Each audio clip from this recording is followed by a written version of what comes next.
व्यासपीठावरती उपस्थित असलेले शिवसेना पक्षप्रमुख श्री उद्धव ठाकरे,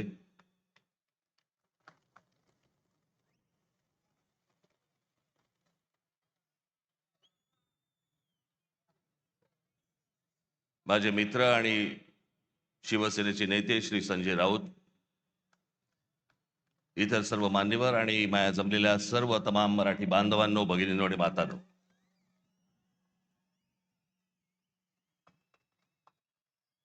दरवेळेला इथे सभा घेतली की तो आमचा टेबल फॅन होतो. कुठे पाहायचं कळत नाही, इथे पाहायचंय का इथे पाहायचंय का इथे पाहायचंय. पण हे सरळ असल्यामुळे मी इथेच बघतो. चालेल ना?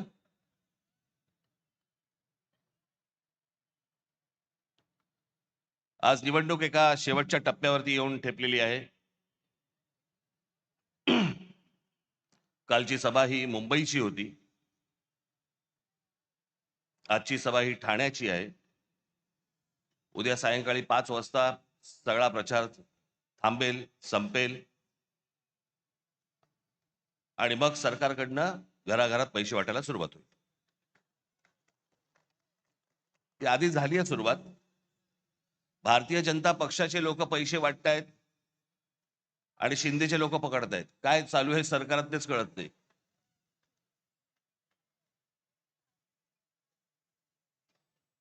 त्या दिवशी मी कल्याण डोंबिवलीला गेलो, अनेक मतदारसंघामध्ये फिरलो. प्रचंड हवा आहे तिकडे. सगळ्या गोष्टी एवढ्या करून पण मी खरं तर आज त्या कल्याण डोंबिवलीमधल्या काही लोकांना मी इथे बोलवणार होतो, पण आता प्रचाराचा शेवटचे काही 2 दिवस आहेत, उरलेले आहेत, म्हणून ते इथे येऊ नाही शकले. मला त्यांना तुम्हाला तुमच्या समोर तर मला त्यांना आणायचंच होतं, मुद्दामून आणायचं होतं. अनेक लोक आहेत.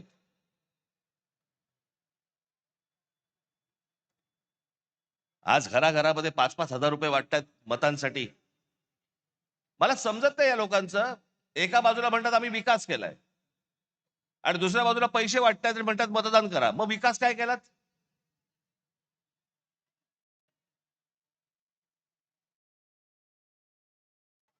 मला घेणाऱ्यांची चिंता आहे, देणाऱ्यांची नाही.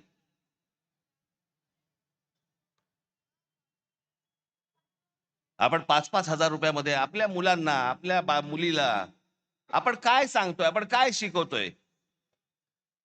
ते उद्या ज्यावेळेला समाजात जाणार त्यावेळेला ते काय म्हणणार? माझा बाप विकला गेला, माझी आई विकली गेली, माझ्या वडिलांनी आणि माझ्या आईने पैशासाठी मत विकलं. उद्या ती मुलं असतील, त्यांचे त्या मुलं मुलींचे त्यांचे कोणीतरी मित्रपरिवार असेल, ते काय म्हणतील की अरे ह्यांच्या आई वडिलांनी मत विकलं, हे विकले गेले. विकले जातात. कल्याण डोंबिवलीमध्ये बाजार, गुलामांचा बाजार असायचा ना पूर्वी, गुलामांचा बाजार मांडलेला असायचा, तसा गुलामांचा बाजार मांडला होता.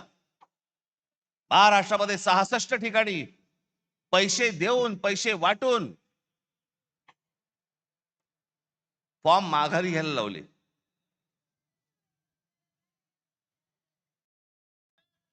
त्या दिवशी मी माझ्या नाशिकच्या सभेमध्ये मी बोललो होतो, वेडे पैसे झालेत, वेडे पैसे. त्या दिवशी एका ठिकाणी तर कोणी त्या एका माणसाने ते काय स्क्रुटिनी असते, समोरच्याचा एबी फॉर्म गिळून टाकला. बरं दिवस नव्हता, एखाद दिवस मिळाला असं दुसऱ्याशी वाट तरी बघता आली असती. एबी फॉर्म पडेल, एबी फॉर्म पडेल. इथपर्यंत गेलात तुम्ही. विकले जातायत काय, एबी फॉर्म गिळतायत काय. त्या सोलापूरला एखादा खून झाला आमच्या माणसाचा, आमच्या विद्यार्थी सेनेचा, तो तिथला शहर अध्यक्ष होता, त्याचा खून केला फॉर्म मागे घेण्यासाठी. म्हणून इथपर्यंत सरकार चाललंय. पोलीस हताश, कोर्टाकडे तर बघायलाच नको. हे कोणतं राज्य आहे? बिनधास्त सगळ्या गोष्टी सुरू आहेत. मला ती, म्हणून मी मगाशी म्हटलं ना, मला ती माणसं आणायची होती, ती त्या प्रचारामध्ये बिचारे गुंतलेत, त्याच्यामुळे मला इथे त्यांना बोलवता नाही आलं. 5-5 हजाराला मतं विकतायत. फक्त 2-3 माणसांची फक्त तुमच्या समोर नावं घेतो, बाकीचे तर आता येतील.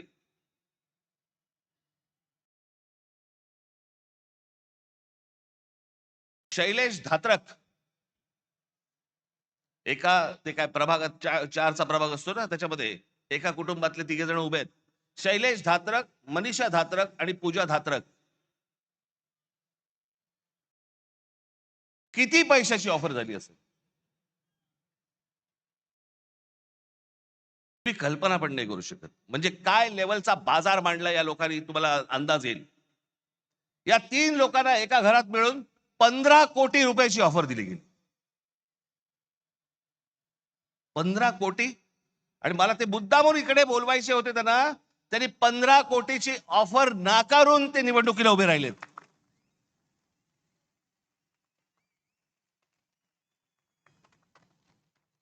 पंधरा कोटी 15 कोटी रुपयाची ऑफर नाकारणारे कुठे आणि 5-5 हजार रुपयामध्ये मत विकणारे कुठे. दुसरा मुलगी सौ राजश्री नाईक, कितीची ऑफर झाली? 5 कोटी रुपयाची. कुठे आहेत? या इकडे, या इकडे.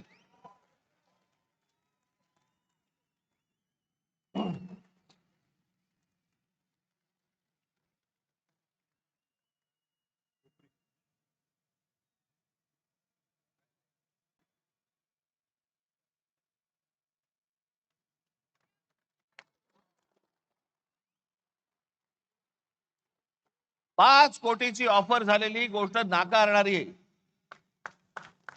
हे महाराष्ट्राचं स्वाभिमानी रक्त.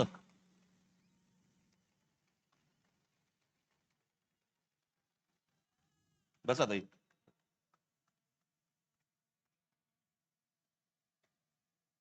सुशील आवटे,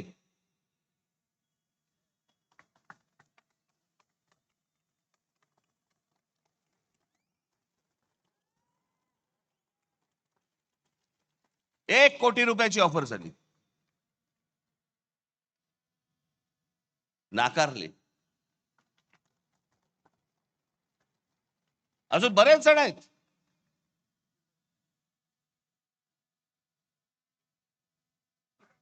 कुठून येतोय हा पैसा? काय चाललंय हे? किती पैसे वाटायचे? अहो तुम्ही हे फक्त 2-3 जण बघताय, महाराष्ट्रभर पैसे वाटले. महाराष्ट्रभर आले कुठून? टाकसाळे.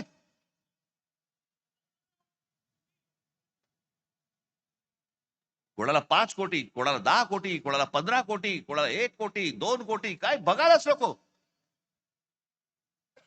ही कोणती महाराष्ट्रातील निवडणूक आहे? अहो इतकी वर्ष ह्या निवडणुका आम्ही बघतोय, अशी निवडणूक नाही पाहिली.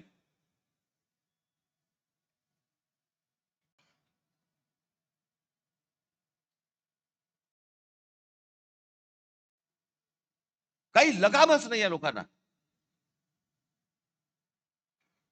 बिनधास्त जे काय हवंय ते करायचंय. कोर्टात जाऊन काय उपयोग नाही, पोलिसात जाऊन काय उपयोग नाही, कुठेही तुम्हाला जाऊन उपयोग नाहीये. बस आमची मर्जी. त्या बदलापूरला आमच्या महाराष्ट्र नवनिर्माण सेनेने त्या बाईच्या मुलीचं, एक लहान मुलगी जिच्यावरती बलात्कार झाला, तिचं प्रकरण जेव्हा बाहेर काढलं, त्यातला जो मुख्य आरोपी होता, काही कारण नसताना पोलिसांकडनं त्याला एन्काउंटर केला गेला, मारला, त्याला ठार मारला. का? कशासाठी? या नराधमांना ठार मारले पाहिजे, त्याच्याबद्दल वादच नाहीये. पण एन्काउंटर मध्ये ठार का मारायचा होता? काही गुपित होतं का? जर ते बाहेर पडलं असतं काही प्रॉब्लेम होता का? आणि त्याच्यातला जो सह आरोपी होता आपटे नावाचा, त्याला भारतीय जनता पक्षाने काल स्वीकृत नगरसेवक म्हणून स्वीकारलं. आमच्या अविनाश जाधवने धमकी दिली.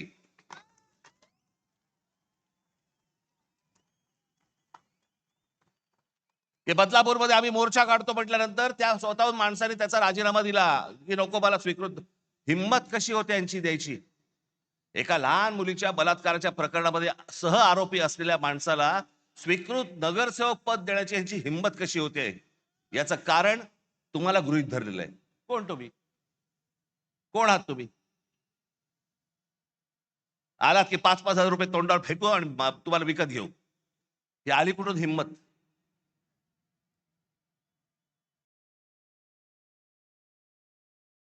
काल मी सांगितलं भ्रष्टाचाराचे आरोप आमच्यावरती करतायत. छगन भुजबळांना जेलमध्ये टाकणारे हेच देवेंद्र फडणवीस.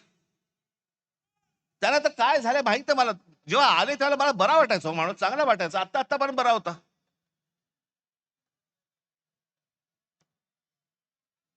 काल मी जो बोललो ती रसमलाई आली होती, तो सांगतोय की मुंबईचा आणि महाराष्ट्राचा काही संबंध नाहीये, हे स्वतः सांगतोय. आणि फडणवीस म्हणतात नाही, तो असं काही बोललाच नाही, त्याचा तो अर्थच होत नाही म्हणे. मला असं वाटायचं की फडणवीसांना इंग्रजी कळतं. पण कसं आहे, खोटं बोलत राहायचं, खोटं बोलत राहायचं. त्याला वाटतं ह्याच्यातनं लोकांना वाटेल की बाबा नाही, खोट्याचं खरं करता येतं. नाही होणार. आता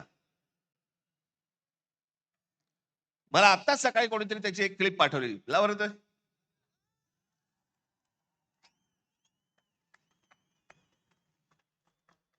मला यांच्या स्टेटमेंट बद्दल काय मत? Bombay is not a Maharashtra city. Mumbai महाराष्ट्राची नाही, याच्या निंदा असं हे म्हणून तुम्हाला वाटतं? Bombay is not a Maharashtra city. Mumbai is not a Maharashtra city. असं नाहीये. Bombay is not a Maharashtra city. त्यांनी म्हटलं मुंबई हे आंतरराष्ट्रीय, आणि ते खरंच आहे, आंतरराष्ट्रीय शहर आहे. त्यात काय वाईट आहे? Bombay is not a Maharashtra city. आंतरराष्ट्रीय शहर आहे, महाराष्ट्राचं नाही असं असं बिलकुल नाही म्हटलं. Bombay is not a Maharashtra city. त्याचं वाक्य आहे. नाही नाही, तसा त्याचा अर्थ झाला. Bombay is not a Maharashtra city. CM साहेब त्याचं तो बोलतोय खाली की मुंबई महाराष्ट्राची नाही म्हणून नाही. तो असं बोललाच नाही म्हणे. त्याचा म्हणे तो अर्थच होत नाही. किती खोटं बोलायचं, काही मर्यादा? कोणासाठी करताय हे तुम्ही? कशासाठी करताय हे?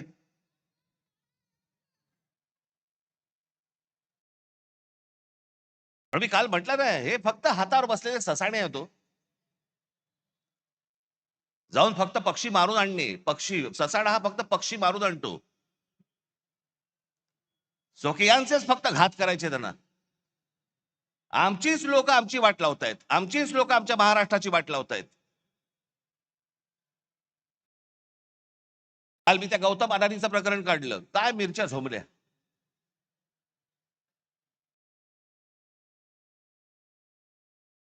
ते काय पुढे सुरू केलं तर राज ठाकरेंचा माझा आणि गौतम अडाणीचा एक फोटो. बरं, मग पुढे माझ्या घरी गौतम अडाणी येऊन गेला एकदा. माझ्याकडे रतन टाटाही येऊन गेलेत. माझ्याकडे मुकेश अंबानी येऊन गेलेत. माझ्याकडे आनंद महिंद्राही येऊन गेलेत. अनेक उद्योगपती येऊन गेलेत. अनेक फिल्म मधले कलाकार येऊन गेलेत. घरी येऊन गेले म्हणून त्यांची काय पापं झाकायची का मी?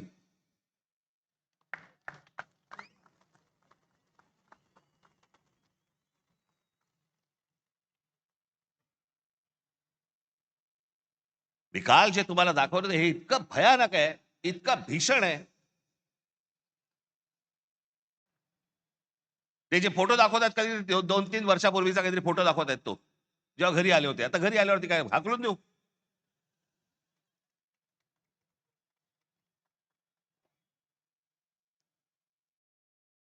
ज्या वेळेला या महाराष्ट्रावरती संकट येईल, ज्या वेळेला या मुंबई ठाणा आमच्या शहरांवरती संकट येईल, राज ठाकरे दोस्ती बिस्ती बघणार नाही कुठे.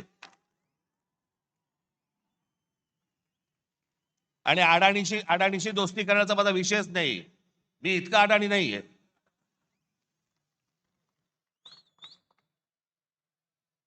पण ते कालचे मी तुम्हाला दाखवलं, त्याचं गांभीर्य नीट समजून घ्या.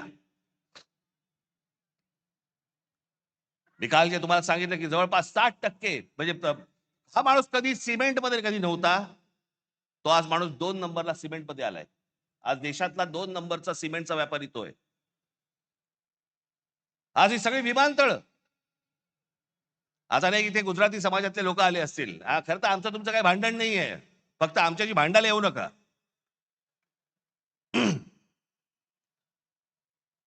हे जे डाव रचतायत याच्या विरोधात खरं तर इथला गुजराती समाजाने उभं राहिलं पाहिजे त्यांच्या विरोधात.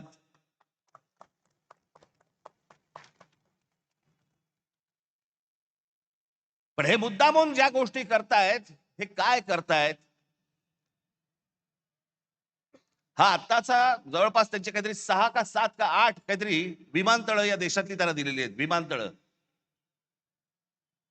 तुम्हाला माहित नसेल म्हणून मी तुम्हाला सांगतो, यातलं नवी मुंबईचं विमानतळ हे सोडलं तर गौतम अडानीने या देशामधलं एकही विमानतळ बांधलेलं नाही. दुसऱ्यांनी बांधलेली, दुसरे चालवत असलेली विमानतळ गन पॉइंट वरती स्वतःकडे घेतली. बांधलेलं फक्त एकमेव पोर्ट गुजरात मधलं फक्त मुंद्रा पोर्ट. बाकी देशभरामधली जेवढी पोर्ट्स आहेत ही सगळी दुसऱ्यांची होती. गन पॉइंट वरती सांगितलं ही मला पाहिजे.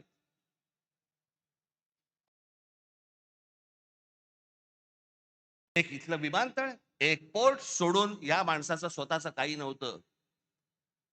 फक्त केंद्राचा दबाव, नरेंद्र मोदींचं नाव, या एका गोष्टीवरती हा माणूस अख्ख्या देशभर पसरत गेला आहे.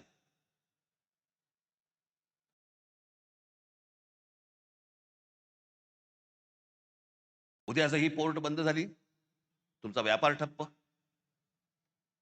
उद्या देशामधली वीज निर्माण करणारा हा गौतम अदानी, उद्याने वीज बंद केली, तुम्ही अंधारात सगळे. तक्रार कोणाकडे करायची?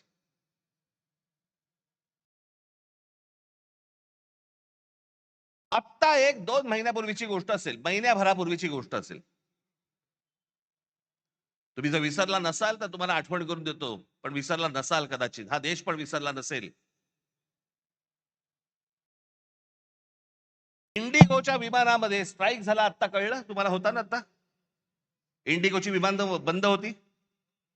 या इंडिगोच्या मालकाला या एव्हिएशन मधली म्हणजे हवाई वाहतुकीमधली 65% हवाई वाहतूक, या देशाची 65% हवाई वाहतूक ही इंडिगोकडे दिलेली आहे.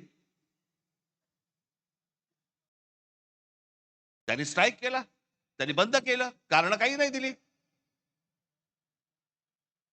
एके दिवशी त्या इंडिगोच्या मालकाने ही सगळी विमानं बंद केल्यावरती अख्खा देश ठप्प झाला.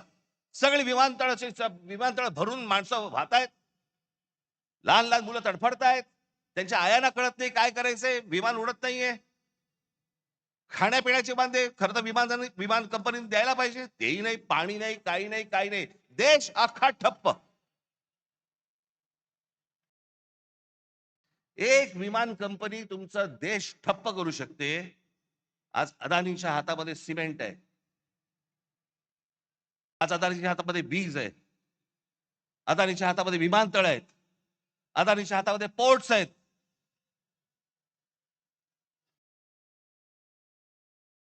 लोखंडाचे व्यापार म्हणजे सगळं. म्हणजे उद्या हे जर समजा सिमेंटचे समजा करायला लागले, भाव वाढवायला लागले, तुमच्या घरांच्या किमती वाढत जाणार. या देशामध्ये तुमचं भवितव्य, तुमचं भविष्य हे कोण ठरवणार? गौतम अडानी ठरवणार. हे एक माणूस या देशामध्ये इतका मोठा होतो फक्त 10 वर्षामध्ये, फक्त 10 वर्षामध्ये. 2014 ते 2025 11 वर्षात इतका मोठा झालेला, इतका श्रीमंत झालेला, इतके उद्योग उभारलेला जगात दुसरा माणूस नाही. आणि असा व्यवसाय उभारता येत नाही. अहो टाटा, बिर्ला, बाकीचे सगळे उद्योगपती यांना 50, 60, 100 वर्ष लागली.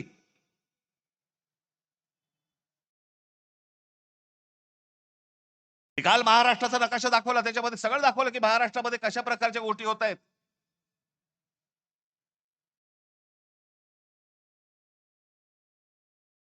इथे नवीन आता वाढवणला विमानतळ येतंय, नवी मुंबईचं झालंय, आणि सांताक्रूज विमानतळ हळूहळू हळूहळू सगळं बाजूला काढणार, सगळं नवी मुंबईला नेणार आणि सांताक्रूज विमानतळाचा मोठाच्या मोठा प्लॉट विकायला काढणार. आता आहे अदानीकडे. मी काय, माझा काही कोणी दुश्मन नाहीये. या देशामध्ये उद्योगपती मोठे व्हावेत, पण सगळे व्हावेत, एकाकडेच नाही. या देशामध्ये उद्योग आले पाहिजे, या देशामध्ये उद्योगपती वाढले पाहिजे, या देशामध्ये पैसा आला पाहिजे. उद्या उद्योग आल्यानंतर रोजगार निर्माण होतो.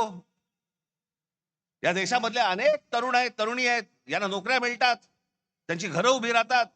मी उद्योगपतीच्या विरोधातला माणूस नाहीये, पण एकाच उद्योगपतीवरती इतकी मेहरबानी का हे विचारणारा माणूस आहे. बाकीचे उद्योगपती मेले का या देशातले? आणि मग या माणसाला पुढे करायचा, सतत पुढे करायचा आणि वेगळे डाव आखायचे. बाकीचे तर व्यवसाय चालूच आहेत, पण महाराष्ट्रात काय चालू आहे जे मी काल तुम्हाला सांगितलं. भूगोल बघा एकदा. हे वाढवण जिकडे आहे तिकडे पुढे जा तुम्ही जरा, लगेच गुजरात लागतं. ही आपली शहरं, ही आपली मराठी शहरं, याच्यावरचा मराठी ठसा यांना पुसवायचा आहे. एक साधी गोष्ट तुम्हाला दाखवतो.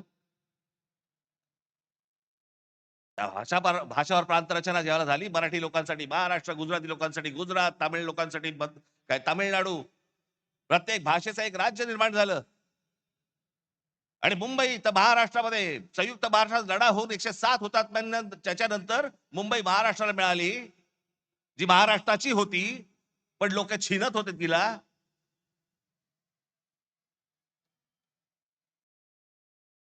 प्रत्येक राज्याची एक स्वतःची एक संस्कृती असते, प्रत्येकाची एक भाषा असते, प्रत्येकाचा एक स्वाभिमान असतो. तुमच्या आमच्या स्वाभिमानाला तुम्ही दख लावताय. नवरात्राच्या वेळेला गरबा खेळला जातो. आमच्या इकडे मुंबईमध्ये पण होतात या गोष्टी, तुमच्याकडे होत असतील.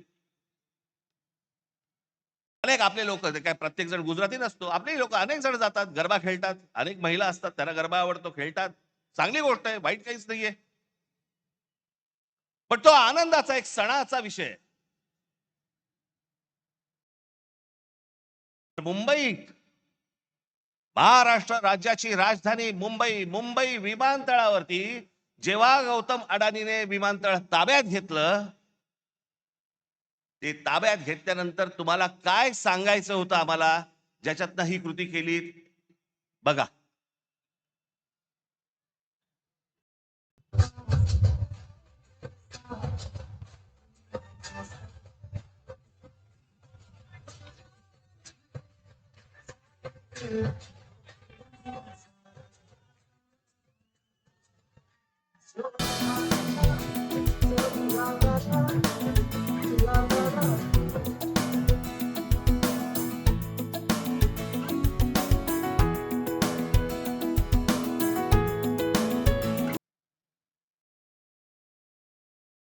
तुमची ओळख पुसून टाकायची. मुंबई तुमची नाहीये.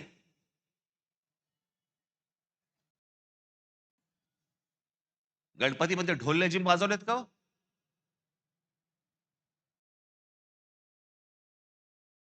आणि जर वाजवायचे असतील तर फक्त ढोल लेझिमच वाजले पाहिजेत मुंबई विमानतळावरती, बाकी काही नाही.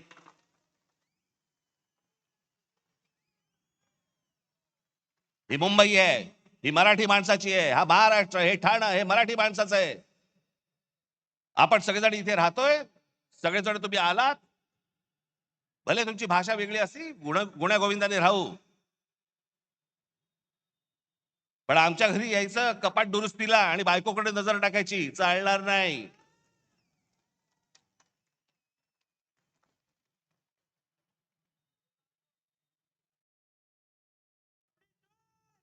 काय बेभानपणा सुरू आता इथे तुमच्या घोडबंदरला.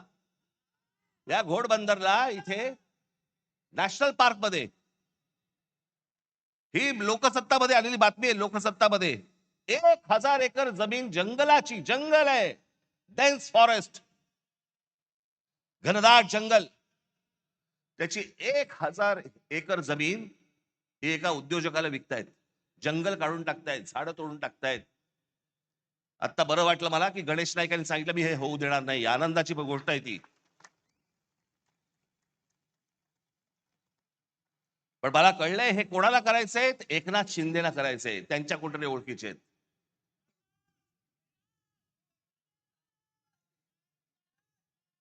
जी दिसेल ती जमीन हे वरून उद्योगपती पाठवणार, वरून हे सांगणार की या उद्योगपतीला ही जमीन देऊन टाका. आमचं ताडोबाचं जंगल आज इतके तिकडे सगळं इतकं मोठं जंगल, तिकडे आमचे चांगले वाघ बेग सगळे सगळे वन्य प्राणी फिरतायत.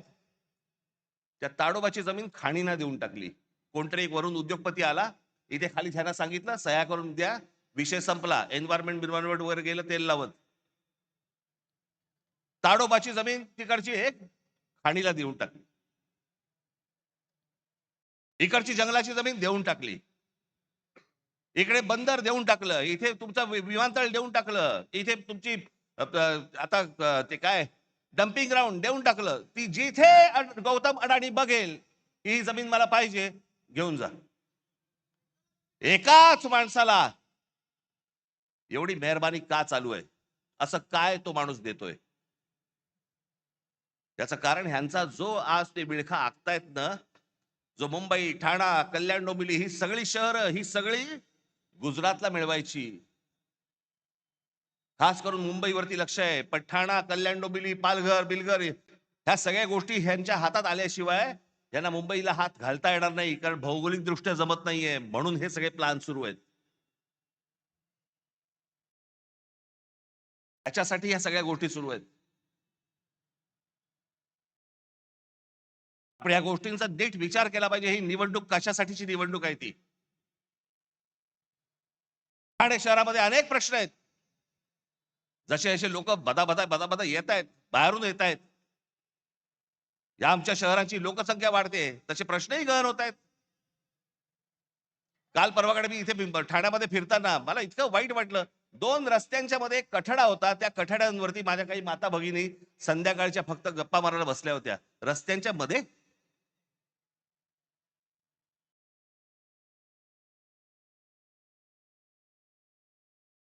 जे आम्हीच तुम्हाला सांगतोय, सुखसोयी तर उत्तम देऊच या ठाण्यामध्ये. तुम्ही असाल, तुम्ही टिकलात तर, तुम्हाला या ठाण्यात ठेवलं तर, उद्या भविष्य काळात असं नको व्हायला की उद्या ठाण्याचे सगळे प्रश्न कोण सोडवते? गुजरात सरकार. कारण महाराष्ट्रापासून वेगळे झाले.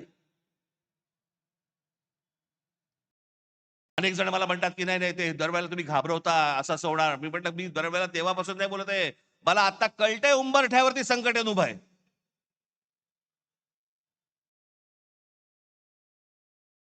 कोणत्याही क्षणी तुमच्या दरवाज्यावरती टकटक होईल. आज जर गाफील राहिलात कायमचे फसाल. कारण केंद्र हातामध्ये, राज्य हातामध्ये, उद्या या महानगरपालिका पण हातामध्ये गेल्या त्यांच्या, तर काय विचारायलाच नको. कोणाकडे जाणार तुम्ही? कोणाकडे तक्रार करणार? आणि मग एकदा हातात गेलं की परत येत नाही, ते परत येणार नाही. म्हणून आज ही ती वेळ आहे. आपलं ठाणं, कल्याण, डोंबिवली, मीरा भाईंदर सगळ्या ठाणं तर उत्तम करूच करू. उद्धव स्वतः आपल्याला सांगतीलच, त्यांच्या भाषणामधून अनेक गोष्टी सांगतील. ठाणं तर उत्तम करूच करू, पण पहिला स्वाभिमान, पहिला मराठी ठसा, हे ठाणं आपलं आहे. हे ठाणं टिकवणं, यांनी जो आराखडा आखलेला आहे तो सगळा उद्ध्वस्त करणं हे तुमच्या हातामध्ये आहे. नाही तर उद्या आमच्या पोलीस खात्यामध्ये देखील या बाहेरच्या राज्यांमधली लोक भरली जाणार. आमच्या महानगरपालिकांमध्ये देखील बाहेरच्या राज्यातली लोक भरली जाणार. हे काही कमी करणार नाहीत या गोष्टीला. कोण तुम्ही, कोण आहात? तुम्हाला गृहीत धरलेलं आहे, तुमची किंमतच नाही या लोकांना मुळात.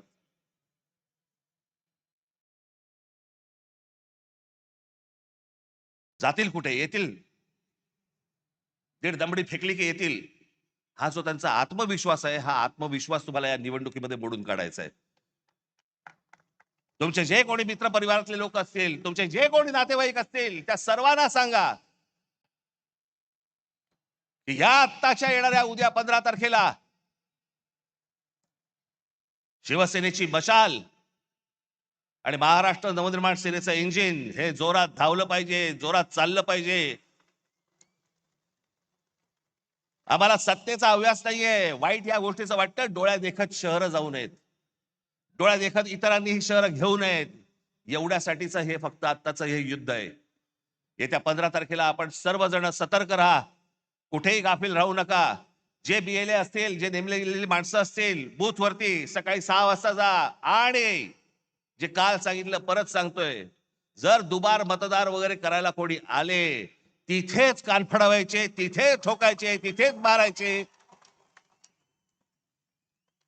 ही शहर वाचवा, एवढंच फक्त आपल्याला सर्वांना आवाहन करीन आणि आपली सर्वांची मी रजा घेईन. धन्यवाद. जय हिंद, जय महाराष्ट्र.